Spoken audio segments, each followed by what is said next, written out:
Not yet at the moment, because it's my firm belief that AI is giving us a new era of productivity. So I've always seen, how can I use AI to make myself more efficient, to work better.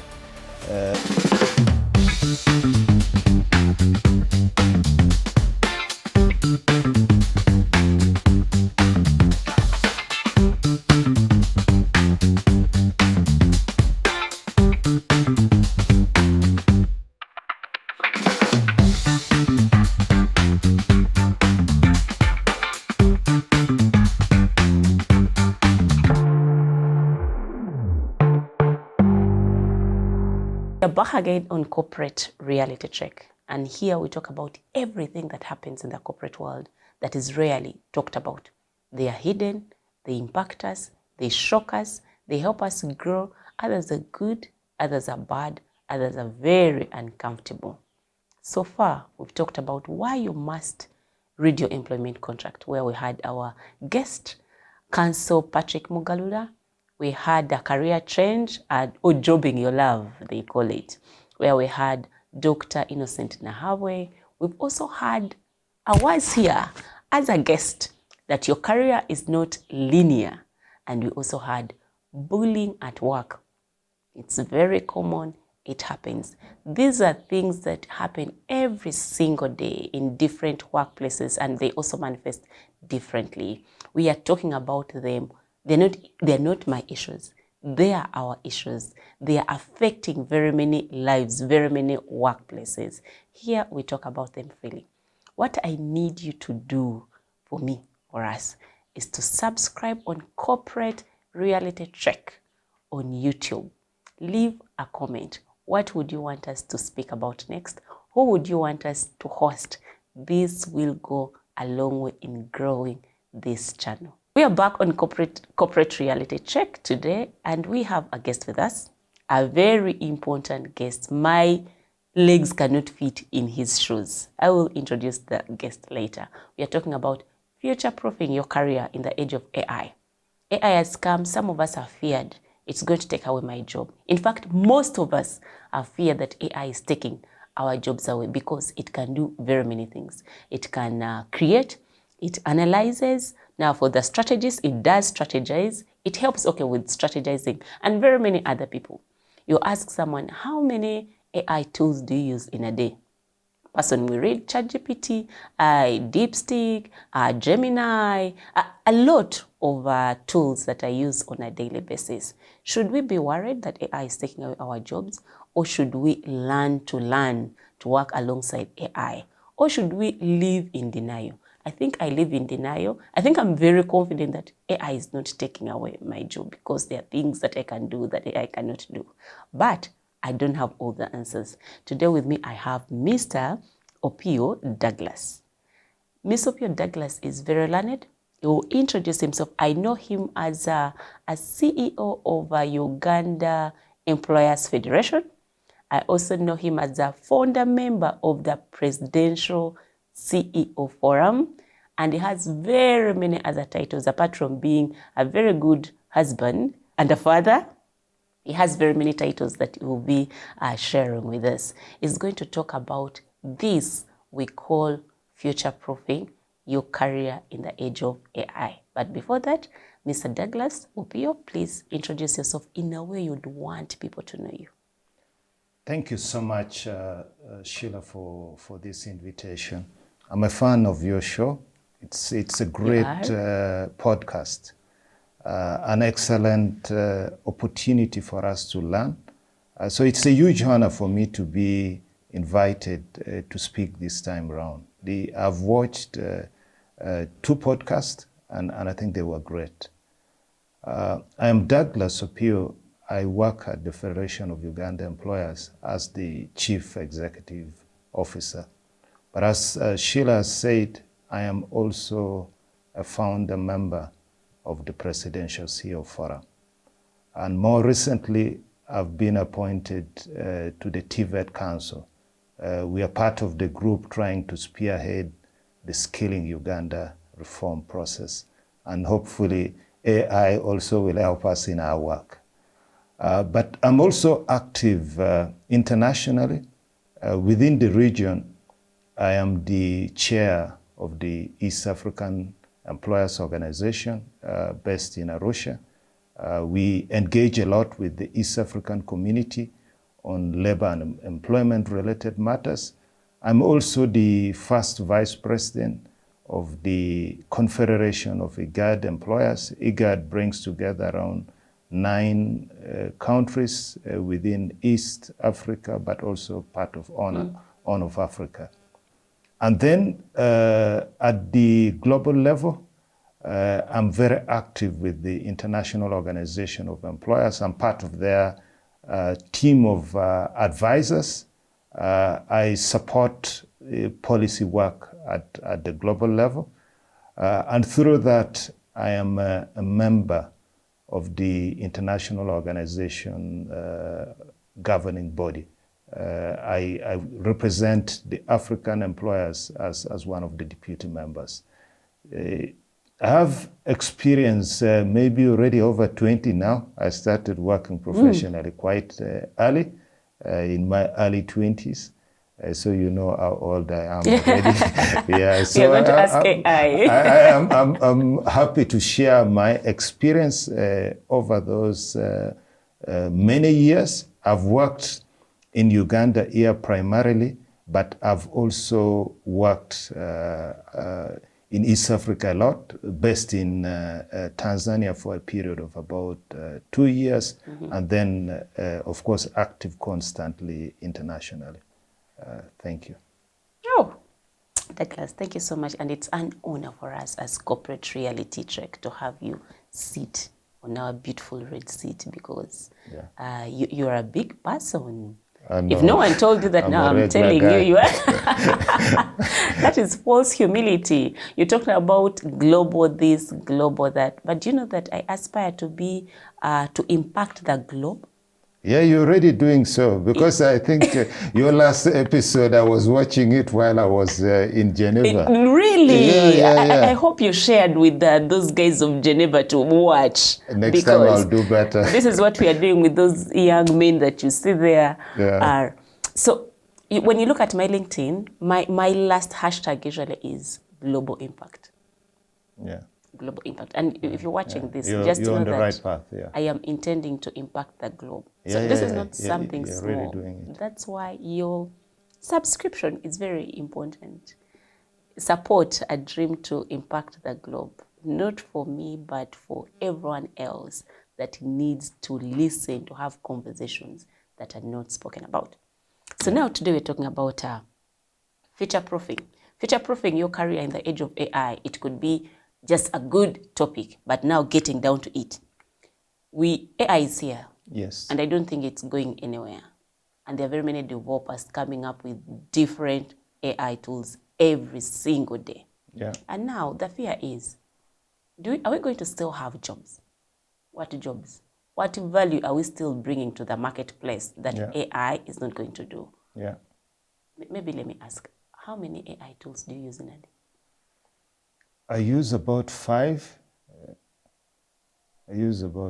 What are they replacing? The one is replacing my document review.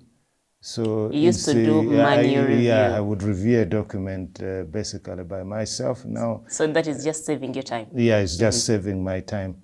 The other is I'm using it to create content, so generating content as opposed to, for instance, starting a concept from scratch. I use AI to generate the first draft. But the ideation is yours. Yeah, the ideation, yes. The ideation is what I use for the prompting. Yes. So I use the ideation for the prompting. I create the parameters of what I want. And then Who used to do that previously? Before, I was doing that by myself. Okay. I was doing that by myself. So it's just saving your time? Yeah, saving my time. Okay. Yeah, saving my time. And then the other is I try to use it for purposes of prediction.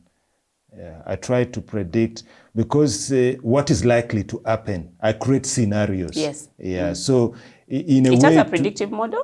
in a way, I create my scenario, not necessarily You still what you would feed say. it with your, Yeah, the what I predictive think model is you. is in me. Okay. It's me. Yes. It's helping me to do my work Yes, better. yes. So in terms of predicting, I create different scenarios. If I took this path, what would happen? If I took this path, so for decision making, Yes, basically. A, Yeah. B, C, Yeah, which yeah, one yeah, should yeah, I yeah. go for? Like picking a scenarios. Yes. What would be the best option to use? I use it also a lot for historical knowledge. In the past, I would do a lot of Googling, reading. talk to people. Yes. What now? That information is quick. If I need it, and then the final one is more about precision. Yes. I have a tendency to be a bit too wordy sometimes, Yes. and cutting it down to something smaller is difficult. Now I just tell AI, I want it in 300 words, In 300 in 200 words, and then I just keep modifying. So day to day, those are the main things I'm using it for. So you talked about precision. Yeah. Unless what is required within minimum words. Yeah. Otherwise, myself, I love to write. Yeah. I write until when I can't write anymore. But Yeah, I love sure. writing. In fact, if I found AI that was limiting me, that's why I'm not so active on X. Yeah. Because you only have to put a few words and then you have to put the rest in the comments. You will not find me very active on X. But LinkedIn, where I can write articles, I am very active because I want to put my mind, whatever I'm thinking about, it has to come out. Yeah. But anyway, now seeing that you actively use 5 AI tools on a daily basis, has it replaced anyone yet? Not yet at the moment, because it's my firm belief that AI is giving us a new era of productivity. So I've always seen, how can I use AI to make myself more efficient, to work better. I was talking about document review, for instance. I'm earning money more quickly now. To review documents. Yeah, I can also AI. review documents. Yeah, you can do it very documents. easily. Yeah. Okay, interesting. Okay. So which means, now let's go back to that question. Are there jobs that are going to be obsolete because of AI? Should we worry that we are going to lose our jobs, or should we learn to work alongside AI? I think it's the latter. We should just learn to work with AI. Now, maybe I give a bit of context because some people might not know about this. So we are looking at, by 2030, around 300 million jobs could be replaced by AI.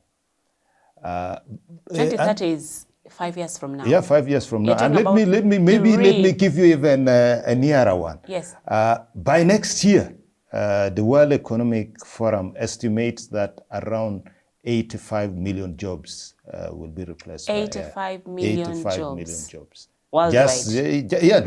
Worldwide by just 2026. But that's nothing to worry about, because the reality is that AI perhaps will help us to create more.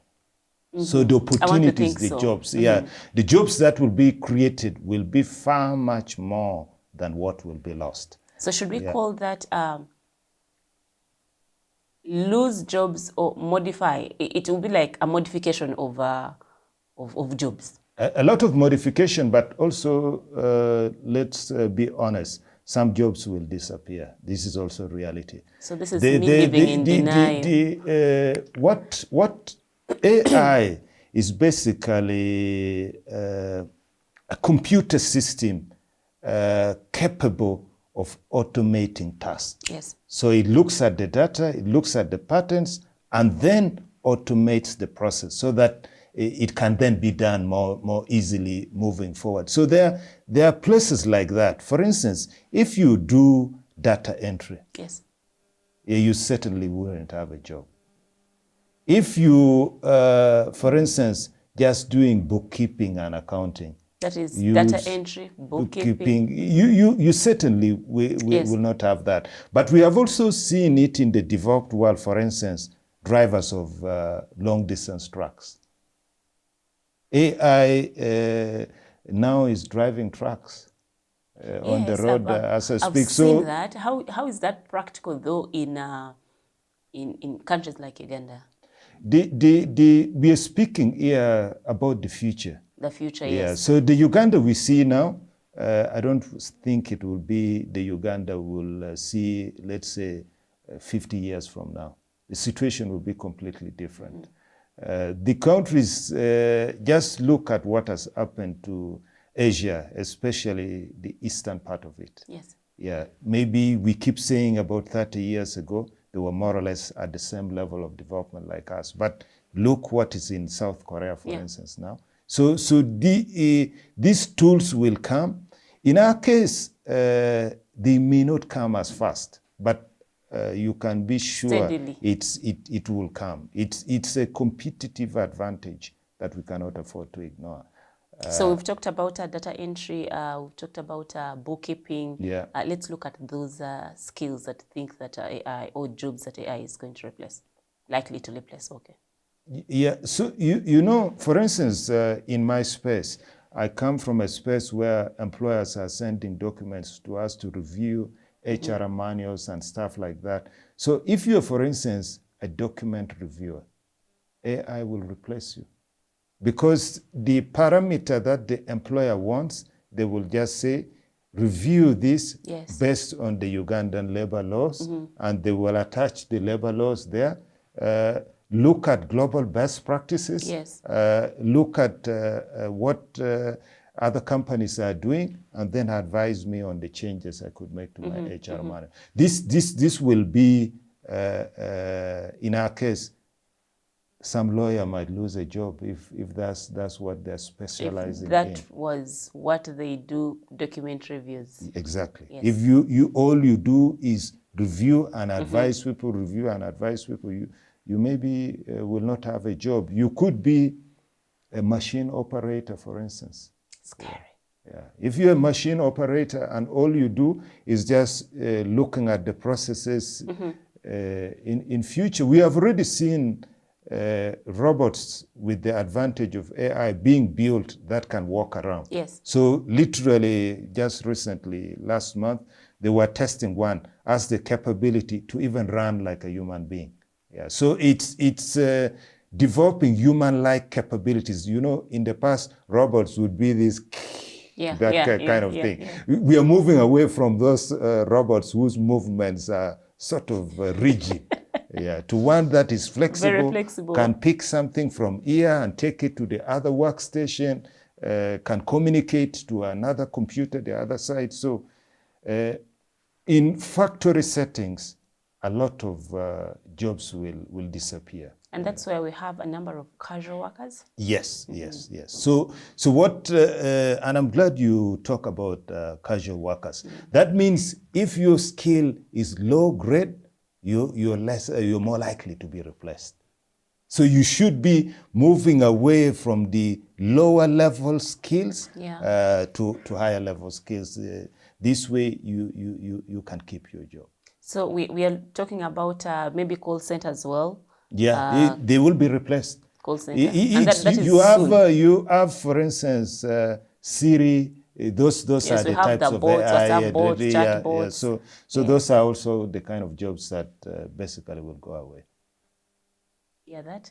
Okay, now that we know the number of jobs that are going to go away, or others will be modified, and we are still here, I mean, though there will be someone behind AI, but instead of having 10 people, maybe you need one person to give the command to AI. What remains of us as humans? What shall we be doing? What are those skills that we must have to still give value to the marketplace? Yeah. So one of the greatest things that we have, which AI will never do, is the human connection element. So I'm speaking about things, for instance, like values. Yes. I'm speaking about things like creativity, novel ideas, because AI is using that data from past trends, past things. Its ability to generate something completely new and original is not So as ours. minimal, yes. Yeah. So that we have that competitive edge. For instance, leadership, so to speak. AI, you don't expect AI to be a leader at any place. It never will. I was having a conversation with one of my team members this week, and I was telling them we're talking about the same thing, the things that AI is going to come and take off from my department, because I had a department. Yeah. And I was asking them, do you think I'll still need you tomorrow to create content? Yeah. And it was casual. I was just trying to bring this into their mind to start thinking, because I was already planning for this topic. Yeah. So I was like, he agreed. There are things that AI definitely is going to take away. Right now, it's pretty supporting, easing a lot of things. Yeah. And we talked about leadership. Now, I'm glad that you've mentioned the same leadership. Yeah. I was telling him, AI will not have a conversation like we are having right now. Absolutely. Now that you've mentioned leadership, I want you to go to the full length of how AI cannot replace leadership. Yeah. So leadership has a lot of dimensions. One dimension of leadership is what we sometimes we look at it independently, emotional intelligence. Emotional intelligence has various dimensions still. One of those dimensions is empathy. AI will not be in a position to put itself in another person's shoe, for instance, because it's a machine. AI will not be in a position to read the room. It will never will be in that position. Otherwise, you have to put a machine on everybody's face. The non-verbal cues. Yeah. So, and you know, a greater percentage of our communication is non-verbal. Yes, that is true. So that means AI will not be in a position to pick those. It will not be in a position to read the rooms. We are having a conversation now. AI will not be able to do that. So empathy. And empathy, by the way, is one of the top 5 skills, leadership skills. Yes. Yeah. That we require. The second aspect is what we would call ethical judgment. To make decisions based on the social and the other broader aspects around an issue. So if you were relying on AI for decision making, there are certain decisions AI will get wrong. Because Why? it's going to because use it a doesn't wide have base the of context. data. It doesn't have the context. So AI is devoid of certain context, so makes its judgment sometimes unethical, sometimes not fit for purpose. But you need a human being, you need a leader to be in a position to do that. Sheila, you work in a space where one of your roles as a leader is to inspire, to motivate your team so that they can deliver the way you want. Just imagine AI trying to motivate staff. It can't do that. I would want to see that. Yeah, it can't do that. It doesn't have that ability because human beings relate with emotions. Yes. Yeah. So you can't be motivated without your emotions being affected. And in that regard, AI will never be able to do that. Now, how are you walking? How I respond, whether my mood is low that day or high. Those are things that are remaining for us human to be in position. This is it. How basically you make me feel. Yes. You make me feel. And you said it earlier on, I think around the start of this conversation, you spoke about the issue of relationship management, for instance. Now, the results are important, but the process we go through to get to the results is equally important. Yes. Yeah, you just imagine a coach who wants people to train hard, and then you end up with the entire squad injured. No one is fit for the match day when the match is taking place. So it's not just about the results, but the way we manage the relationship throughout the process is equally important. And you need human intervention to be in a position to do this. Yeah. So in other words, we are scaling up on, is empathy learned? Yes. It's learned. Yeah. It's built over time. Yeah. Yeah. So I can be, generally I can learn to be empathetic. Yes, Okay. yes, yes, yes. So that is one of the skills that we need to develop in order to stay relevant in the marketplace. Okay. Yeah. I'm listening. They're yes, not yes, done. yes, yes, yes. I'm enjoying your if I call it interludes, your points as well. So I'm learning myself now. The other bit which AI will not be able to do. Just imagine taking relationship from the workplace to your stakeholders. Mm-hmm. Just imagine that AI is the one responsible for your relationship management. Yes. AI will never have a coffee with your partner. We need to learn to take, we need to, stakeholder management is something else. It goes back to empathy. You talked about leadership. Now these are the aspects of leadership, stakeholder management, empathy, and so on. And these are things that we have to present ourselves as human. Exactly. But AI can also support on how do you have a successful stakeholder management.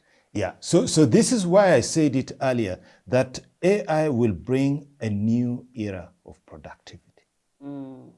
So it will take that stakeholder management to the next level. Yeah, this AI will do, and that's why. But a human will drive it. Absolutely. Okay. And this is why I see it from the angle of we have to learn how to apply AI in our work. Mm-hmm. This is the most important thing. It brings me to another leadership quality which AI doesn't just before have. that, for example, today you're going to meet the president. Yes. If AI was very efficient, yes, it is. If it were very efficient to replace a human, the president would just go on AI and find out everything that you're going to discuss with him today. Absolutely. But unfortunately, he cannot do that. Absolutely. Now, this is me consoling myself because I was initially in denial that AI may not take everything, though there are also other people who have feared AI a lot, but now I'm getting validation that AI cannot do everything. No. After here, you're running to meet the president so that you discuss the things that he cannot get of AI. Okay, cool. Absolutely. So the other point I wanted to bring across is the issue of adaptability. Yeah. Adaptability. You use human judgment to be more adaptable, to be more agile, to change what you need to do. We just came here, for instance, and looked at the room. I'm grateful for the team behind the camera to set the positioning and change things based on certain contexts within the room. I will not do that for you. You have to be in a position where you're flexible, adjusting, weighing what is around you and seeing what will give you the best possible result. AI will tell you, looking at the room, it's 10 square feet like this. The camera should be on the corner on the left. The screen should be like this. The lighting should, and that is it. But you reach the room, you realize the room, certain things are on the ceiling. The windows are placed differently, so certain lights are reflecting. What kind of cameras do you have? This kind of thing. So that flexibility, that adaptability, agility, you won't find it with AI. I am listening. Yeah. So in terms of AI is using a lot of historical trends. Which brings me to the other important quality that a leader must have: critical thinking. Critical thinking. So critical thinking is based on many parameters. AI is relying on data fed into it. And by humans. By humans. So in our case, there is not much information that AI has. Because like in our case, who is training AI with Ugandan content? You don't have companies that in Uganda that are handling big language models and stuff like this. So that means a lot of contextual things around Uganda That's why you'll get a lot of responses, maybe very suitable to US and other contexts. If you're to use AI well in Uganda, you have to use very precise prompts. Yeah, but otherwise, you're likely to get a very generic kind of response that may not suit your situation. So critical thinking. This means you have to spend a lot of time building your capacity for critical thinking. So if you're a leader right now, you need training. You need training. How do you then take advantage of the human ability, which is beyond AI, to strategize, to see how you improve your operations? So AI, good for you, will support your work, but it will not think for you.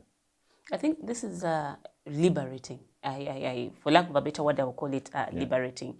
That whereas we feared that AI may take away the things that we have to do, we've just learned that there are things that AI will support but will not take away. And we've talked about leadership, the power of empathy, how you interact with people, how you meet people, how you come across, how you fit into their situations. We've talked about adaptability. When you go in a place, how adaptable, quickly adaptable are you? AI will help you, but it will give you generic things. We've talked about critical thinking, very important skill in the boardroom, because again, your CEO, your CFO may use a bit of it. They will get what you've fed it to make it better. But the owner, the principal owner of critical thinking, that will be you. And very many, as you've listened, Douglas has told us. Douglas, how do we position ourselves now with these skills? Because still, it's AI, the fact that it's newly here, it's exciting for people to think I will do that in AI. I'll give you an example of marketing. People think you can, yes, you can do copywriting using AI. Creative, they are what we call creative directors who do the graphics and the creative execution. AI does support, yes. Now, those are the people that I would want us now. Those ones may not use the other skills. The skills we've talked about mostly are boardroom, strategic, managerial skills. A layman, entry level, mid level, what skills do they need to do their day-to-day jobs without worrying that tomorrow AI is going to sweep me off? So you also mentioned, I'm glad you have been highlighting a lot of things. You also mentioned the issue of continuous learning. So if you, for instance, at an entry level, my background is research. For instance, you are a researcher. You need to understand what tools are required for my job as a researcher. Which AI tools can I get? If you are an accountant, you need to understand, where should I put my focus? Where should I put my focus? So understanding the areas where you need to train yourself. In other words, areas where you'd add value. It's a question of value addition. Because if you're taking to your supervisor, for instance, just a standard report as an accountant, and you can generate that same report from the system, what value are you adding? Why are you there? But if you generating the report and then maybe consulting with the teams and then talking to them and asking them, I've seen this report. Indicators. But your parameter is not the way we had expected. Or what caused you to perform this high as opposed to what we are expecting? You have cost overrun in this area. What has caused it? Now, your boss will not generate that from AI. You will not get that from a standard report. So earlier on in your career, training yourself to create more value. In other words, you can't be basic. No. Don't generate a report and send, find, attached. You have to be in position to analyze using your human understanding. Absolutely. This is what is happening, and this is what we can do, so that it's not just a basic report. Absolutely. We are using report as an example, Yeah. but let's try not to be basic, because the basic things are the things that AI is doing. Exactly. Okay. Because AI thrives on that. It thrives on data with clear patterns. Yes. Yeah, with clear patterns. But some patterns are unknown. And then there are skills that are not just for the leaders, and I need to emphasize this. Research shows that likability is more important than work experience and academic achievement. This is what research tells us. So the way your interpersonal skills, the way you interact with people in your space will determine whether you grow in your career. Forget about being a good IT person, for instance, or being a good doctor, or being a good nurse. If you don't relate with people well, they will throw you through the window. So learning to work with others well, it's not just about the soft skills. In fact, there is a Harvard article I was reading. It talks about soft skills as the hard skills. Yes, yes. As the hard skills. By the way, because soft skills are hard skills. Are hard skills. So it's important for you to ensure that you work on the soft skills. Yes. Coming from an employer's organization, the employer expects a young person coming to the world of work to have basically three things. The skills, the technical skills, meaning if you are an accountant, you must know accounts. If you are hired as a doctor, you must be good at being a doctor. If you are hired as an engineer, you must know engineering as well. Now, those are the technical skills. But also, the employer expects you to come with what we call behavioral competencies. Yes. So behavioral competence has to do with your attitude, has to do with your values. Yes. Yeah. So this attitude, these values, they are expressed even when you're speaking. Yeah. The way you're responding to somebody who is interviewing you, they're making their judgment. This one doesn't listen at all. He's just competing with us to talk. He doesn't even want to listen.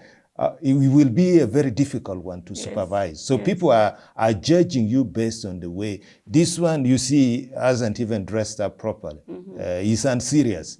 They're making judgment. We say, don't judge the book by the cover, but we do it all the time.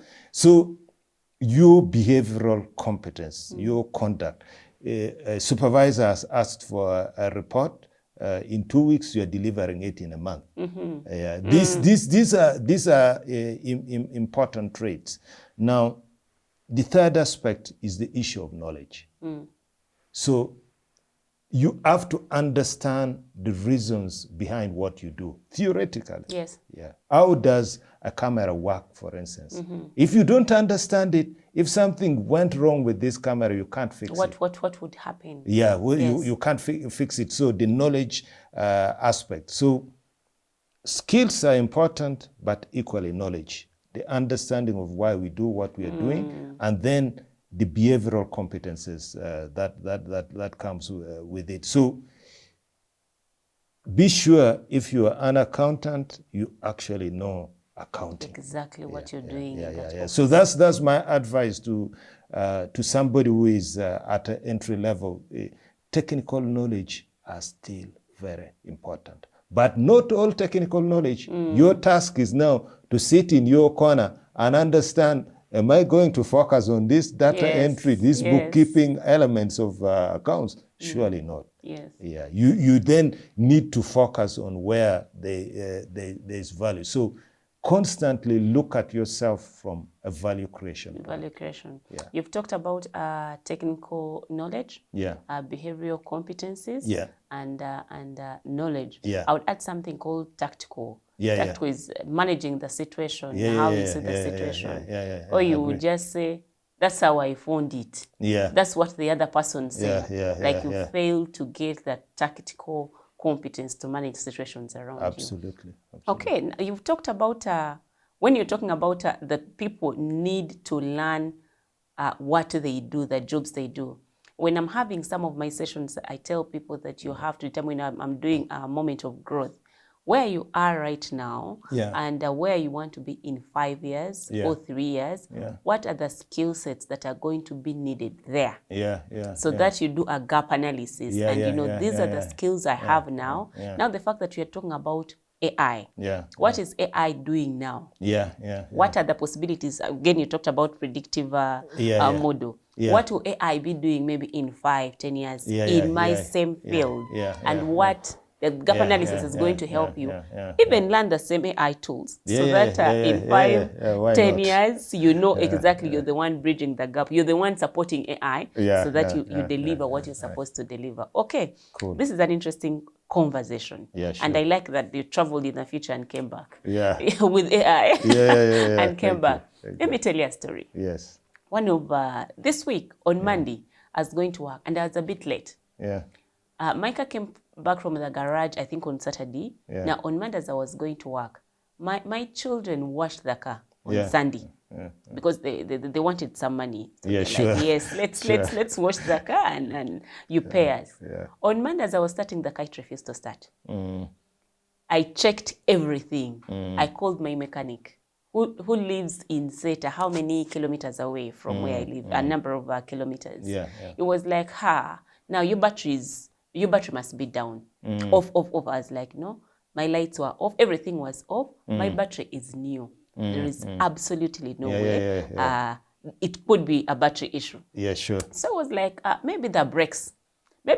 Now maybe you need to replace the brakes. I was like, now this one, I think, firstly, I was running late for work. It was from Zeta. I was like, let me get a board and come. It would cost us about 10,000 for him to get my home. Then 10,000 going back. Then the labor. I went on ChatGPT and started explaining what was happening to the car. ChatGPT gave me prompts. Check this, check that, confirm this. I confirmed everything that ChatGPT told me. It told me, go and check if when you brake, the brake lights are on. I went and the brake lights were not on. So someone was helping me brake. I went behind and the brake lights were not on. So I typed back, the brake lights are not on. So it told me to step on the brake about 5 to 10 times and then start the key. Because I tried these remote keys, it's a switch. The switch refused, the remote key refused. I stepped on the car, on the brake, about 8 times, and I started the car, and the car started. Oh, wow. Do I need a mechanic anymore? So the mechanic must be able to do beyond the basics. The mechanic has to be in position to do beyond the basics. So Absolutely. I was driving to work. I kept on calling everyone that I know, that you guys, you can't believe. I used ChatGPT today to fix my car. So that is something interesting. And also, it came up as I was preparing for this. I was like, we are talking about future-proofing our careers. What are we staying with as humans to do when ChatGPT, AI is doing a number of them? In my wildest dreams, would I think that ChatGPT could fix a car? No. Do you know how much money I would spend to fix that car? I was counting 20,000 already just for transport. And whatever the mechanic would tell me to fix the car. So AI is also helping us save. No doubt. That is my 40,000 saved for a Monday. But very important, we are talking about future-proofing our career. What Douglas has talked about is very critical. And we have to be very intentional. Not by accident. No one should send you. If you want to keep in employment, you need to learn the things that are going to keep you valuable in the marketplace. And I'm not only talking about employable jobs. Even when you're doing your own things, maybe you're more an entrepreneur, you've started your business, whichever business, I don't know. We have to be very, very intentional at building the building capacity within the human skills so that we remain valuable in the marketplace. Thank you. Is there anything interesting about AI that you've learned in the past week? In the past week, what I've learned, I try to use various AI tools, and it's interesting the way sometimes they respond on certain subjects. But I've also, maybe not last week, but when you're using Gemini, for instance, Yes. For political things, it will refuse to respond. But when you use Grok, for instance, Grok doesn't care about politics. It will just respond. So there's a human behind the AI. Yes. And it has created certain parameters that AI is following. So my message to people, sometimes when you don't get what you want with a particular AI application or tool, try something else. Don't say ChatGPT and stay with it. Get stuck with it. For me, I use ChatGPT. It does the same thing. Yes, yes. That's a fallacy. It doesn't do the same thing. So because the people behind the models, the people behind Yes, that different particular models. they're different. So use as many AI tools as As you possible. possibly can. Yeah. Don't say, for me, it's this, and stick with it. Yeah. And then also take time to look for it within your own discipline. Yes, yes, yes, yes. There are the generic tools that we have been speaking a lot within this meeting, but also there are very specialized ones as well. But I also want to think even these ones, the ones that are text-based, Yeah. they are good for different things. Yeah. I use Gemini when I want to analyze Yeah. my documents. Yeah. But want to have conversations, normal general conversations with Gemini. Yeah. I don't know about others, but for me it illuminates a lot. Okay. Yes, Okay. and you sometimes even want, you get frustrated, and I'm like, this one is not understanding. Yeah, and yet yeah, you've tried as much as possible Yeah, to yeah, make yeah, your prompt very clear. Yeah, And yeah, it's going to give you something totally different. You ask, Yeah, where yeah, have you yeah, gotten yeah, this yeah, one yeah, from? yeah, yeah. And GPT will also not analyze your documents. Yeah, sure. I try to customize my ChatGPT, and most of the times I tell it to use my tone. So he's like, oh, Sheila, I apologize. Let me use your tone. That's a nice one. Things like that. Okay, the gentleman is telling us that we are remaining with 5 minutes. I would have loved us to continue with this topic of AI and how we are going to stay valuable in the marketplace. Yeah. You've given us what to start with, very important, very insightful. Thank you. I want to think that this podcast is as insightful to you as it's been with me. Yeah. I have had this conversation with this gentleman here. And again, I'm going to ask you for your last shot before I close. So my last shot really is about continuous learning. AI is here to stay, but we are also not leaving for heaven soon. So we are here to learn and make ourselves better and use AI for our advantage. Let's not be captured in the fear that my job will be replaced. There will always be new opportunities created. So continuous learning. Thank you. Thank you so much, Douglas. My last would be, let's learn to learn, to work alongside AI. Agreed. It can't work alone, but also in some instances, we can force it, or we can force situations, and we let AI work alone. Let's create value that is needed in the marketplace. Marketplace needs value. Money is paid for value. AI is developed from humans. Humans develop the tools. How much more? And I mean, I want to reference to the Bible when God created the earth. First day, second day, third day. There is, when God created man, God told man that I'm giving you dominion over every thing. So name it, whatever it is that is on earth, that is in this world that you see, God gave you dominion over it. Even AI, it's a human behind that AI. God gave them the intelligence to build that system. Let's learn to work with the things that God has availed to us to even bring glory to his name. Thank you so much for staying with us. I am reminding you to subscribe, leave a comment. Tell us what interesting thing you've learned from this podcast, and who would you want us to host next after this big man has left the chair.